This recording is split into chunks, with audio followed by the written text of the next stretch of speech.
எதிர்பார்த்த மாதிரியே அண்ணாமலை வந்து பிஜேபியிலிருந்து விலகி இருக்கிறார். புதிய கட்சியை நோக்கிய பயணத்துல வி த லீடர்ஸ்ங்கிற அமைப்பு ஒரு மூமெண்ட்டை இப்ப கையில எடுத்திருக்கிறார். இந்த அமைப்பு ஒன்றும் புதுசு இல்லை. அவர் ஐபிஎஸ் வேலையை விட்டுட்டு வந்த உடனேயே அரசியலுக்கு வர்றதுக்கு முன்னாடி இந்த அமைப்பு ஆரம்பிச்சிருந்தார். ஆரம்பத்துல சமூக நோக்கங்களுக்காக ஆரம்பிக்கப்பட்டது. ஆனா இப்போ அது அவரோட அரசியல் பயணத்துல ஒரு அடித்தளமா இருக்க போகுது. இப்போதைக்கு இந்த அமைப்பு வாலண்டியர்ஸை சேர்த்துட்டு இருக்குது. அந்த வேலை தான் நடந்துட்டு இருக்குது. ஒரு ஆன்லைன் ரிஜிஸ்ட்ரேஷனும் கண்டிப்பா இப்ப நடந்துட்டு இருக்குது. இந்த பயணத்தை பத்தி பலருக்கும் பல கேள்விகள் இருக்குது.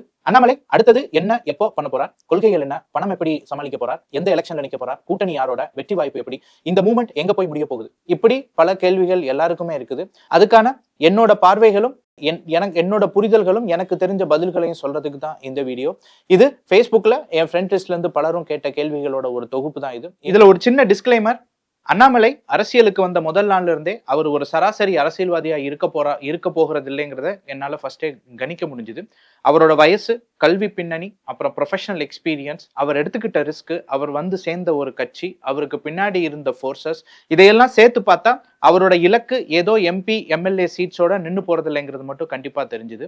அப்போ இருந்தே அவரை பத்தி தொடர்ந்து எழுதிக்கிட்டும் பேசிக்கிட்டும் வந்துட்டு இருக்கிறேன். அந்த நிலைப்பாட்டோட ஒரு பகுதியா தான் 2023லயே அவரோட யாத்திரை ஆரம்பிச்ச டைம்லயே நான் வந்து தி ஐடியா கால் மலைன்னு ஒரு புக்கையும் எழுதி ஆரம்பிச்சேன். அது வந்து 2024 எலெக்ஷன் டைம்ல கோயம்புத்தூர்ல வச்சு அண்ணாமலையை வச்சும் ரிலீஸ் பண்ணியிருந்தோம். அதோட தமிழாக்கம் வந்து அண்ணாமலை என்னும் திருப்புமுனை அப்படின்னும் எழுதி ரிலீஸ் பண்ணியிருந்தோம்.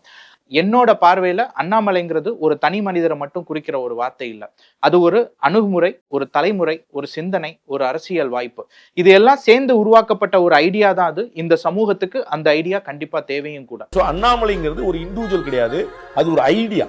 அந்த ஐடியாக்கான நீடு தமிழ்நாட்டில் இன்னைக்கு இருக்கு. இப்போ அவர் தனியா ஒரு அமைப்பும் ஒரு கட்சியும் ஆரம்பிக்க போறதப்போ அந்த ஐடியாஸுக்கு ஒரு ரியல் பர்பஸ் வந்திருக்குன்னே சொல்லிக்கலாம். அந்த ஐடியா கால் மலையோட ஒரு தொடர்ச்சி தான் இந்த வீடியோ சீரீஸ். இதுல நான் சொல்ல போறது எல்லாமே முழுக்க என்னோட தனிப்பட்ட பார்வைகள், கருத்துகள், எதிர்பார்ப்புகள் மட்டும்தான். இந்த வீடியோல சில கேள்விகளுக்கு பதில் சொல்ற மாதிரி தான் எடுத்துட்டு இருக்கிறேன். இதுல ஃபர்ஸ்ட் ஒரு கேள்வி, ஏன் விலகினார்? இது வந்து எல்லாருக்கும் இருக்கப்பட்ட ஒரு கொஸ்டின் தான். ஹோசூர்ல இருந்து ஃப்ரெண்ட் பிரசன்னா ஒரு கொஸ்டினை கேட்டிருந்தார்.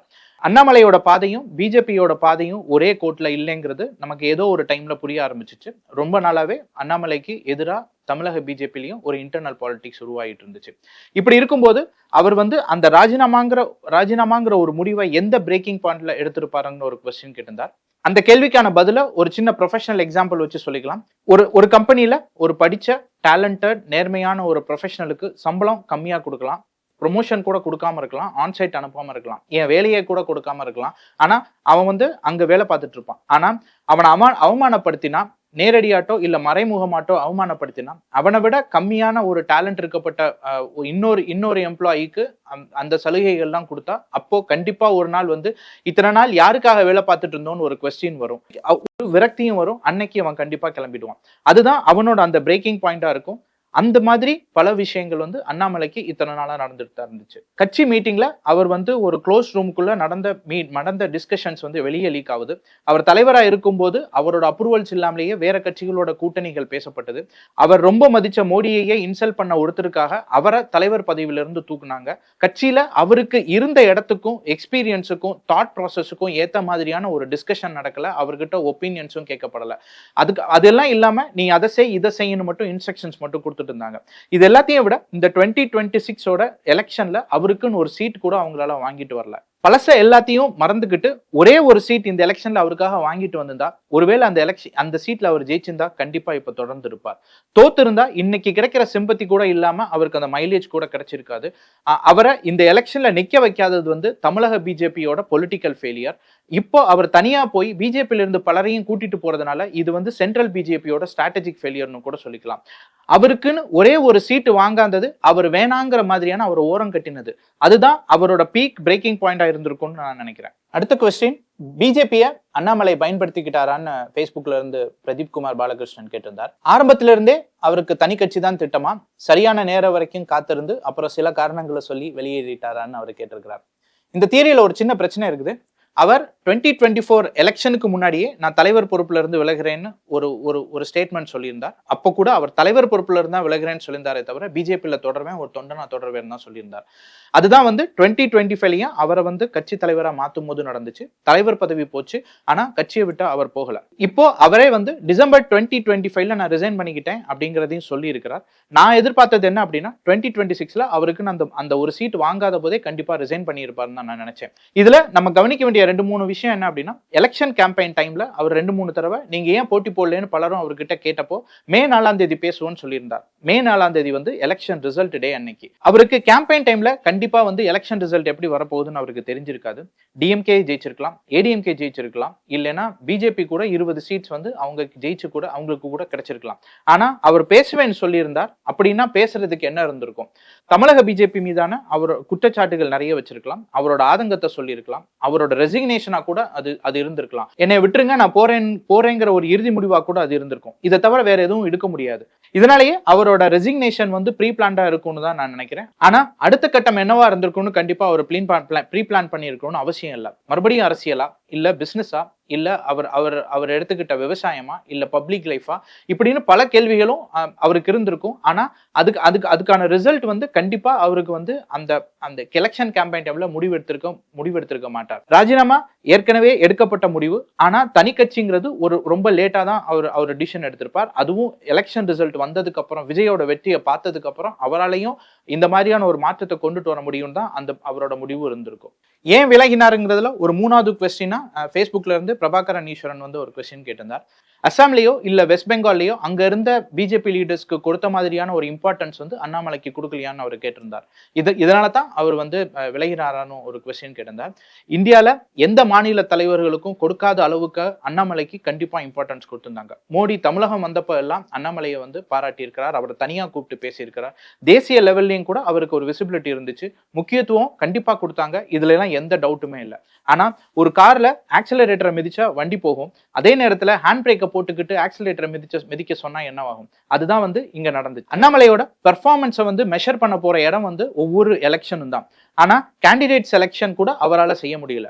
2024 நேஷனல் எலெக்ஷன்ல நான் போட்டி போடல, நான் எல்லாருக்கும் கேம்பெயின் பண்ணேன்னு அவர் சொன்னதுக்கு அப்புறமும் கூட அவரை கோயம்புத்தூர்ல வலுக்கட்டாயமா அவரை போட்டி போட வச்சாங்க.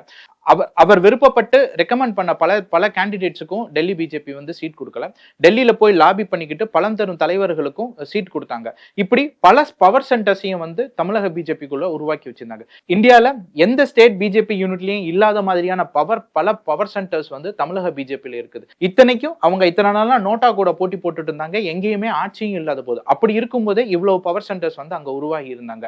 டிஎம்கே ஏடிஎம்கேக்காக கூட பிஜேபியில லாபி பண்றதுக்கு ஆள் இருந்தாங்க. இது எல்லாத்தையும் கண்ட்ரோல் பண்ணணும்னு டெல்லி பிஜேபி கூட ஒரு டிசிசிவா எதுவும் செய்ய முடியல. ஒருவேளை அவங்களே கூட இந்த பேலன்ஸ் இப்படி மெயின்டைன் பண்ணணும் தான் எக்ஸ்பெக்ட் பண்ணாங்களோ இல்லையோ.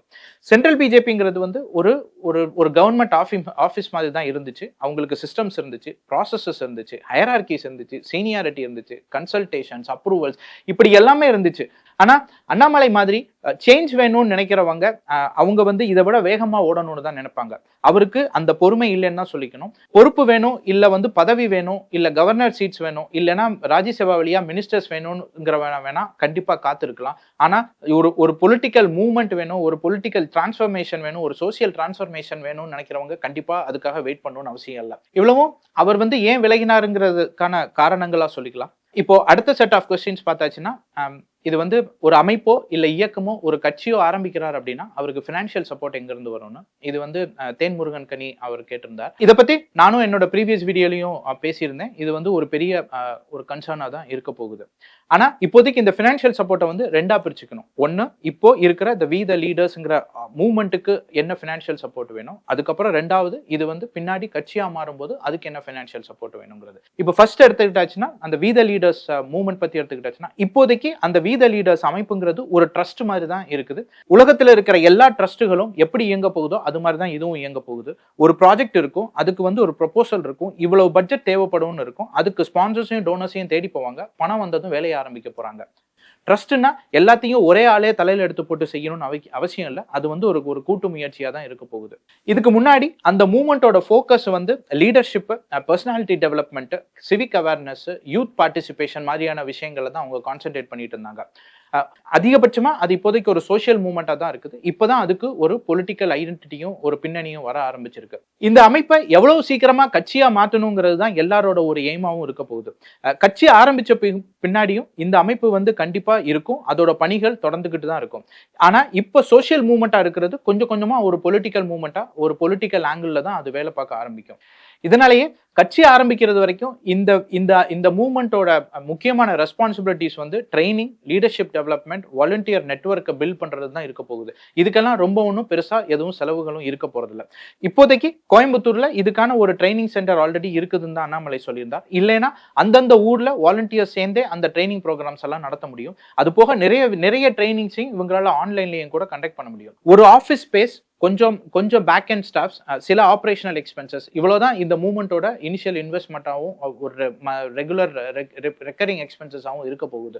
இதை எல்லாத்தையும் சில சப்போர்ட்டர்ஸ் சேர்ந்தோ இல்ல தனிநபர்களோட நன்கொடைகள் மூலமா இதை வந்து கண்டிப்பா சமாளிக்க முடியும். ஆனா ஒரு கட்சியை ஆரம்பிச்சாச்சு அப்படின்னா அங்கதான் வந்து ஒரு பெரிய கொஸ்டின். ஒரு அரசியல் கட்சி ஆரம்பிக்கிறாங்க அப்படின்னா அதுக்கு வந்து கண்டிப்பா நிறைய பணம் தேவைப்படுது. ஆனா இங்கதான் ஒரு முக்கியமான விஷயத்தை நம்ம இங்க அட்ரஸ் பண்ணணும். Caste of politics. இந்தியாலேயே அண்ணாமலை தான் இந்த காஸ்ட் ஆஃப் பாலிடிக்ஸ் வந்து ரொம்ப அதிகமா இருக்குங்கிற ரொம்ப ஓப்பனா பப்ளிக்கா பேசி இருக்கிறார். இந்திய அரசியலோட மிகப்பெரிய பிரச்சனையே இதுதான். ஒரு வேட்பாளர் நிக்கணும்னா கோடிக்கணக்கில் செலவு பண்ண வேண்டியது இருக்குது. ஒரு தொகுதியை நடத்தணும் அப்படின்னா அதுக்கும் கோடிக்கணக்கில் செலவு பண்ண வேண்டியது இருக்கு. ஒரு எலெக்ஷன் வந்தா இன்னும் அதிக செலவு. இது எல்லாமே அந்த ஒரு கேண்டிடேட்டோட ரெஸ்பான்சிபிலிட்டியா இருக்குது. இதனாலேயே அரசியலுங்கிறது வந்து டேலண்ட், ஸ்கில் இல்ல ஒரு ரெஸ்பான்சிபிலிட்டி இருக்கிறவங்களை தாண்டி பணம் இருக்கிறவங்களுக்குன்னு மாறிடுச்சு. அண்ணாமலை பேசி இருக்கிற பொலிட்டிக்கல் மாடல் என்ன அப்படின்னா அது வந்து பியூர்லி மெரிட் பேஸ் தான் இருக்க போகுது. மெரிட் பேஸ்ல தான் எல்லாமே நடக்க போகுது. அது கேண்டிடேட் செலெக்ஷனா இருக்கட்டும் இல்ல கட்சி நிர்வாகிகளா இருக்கும், எல்லாமே அப்படிதான் நடக்க போகுது.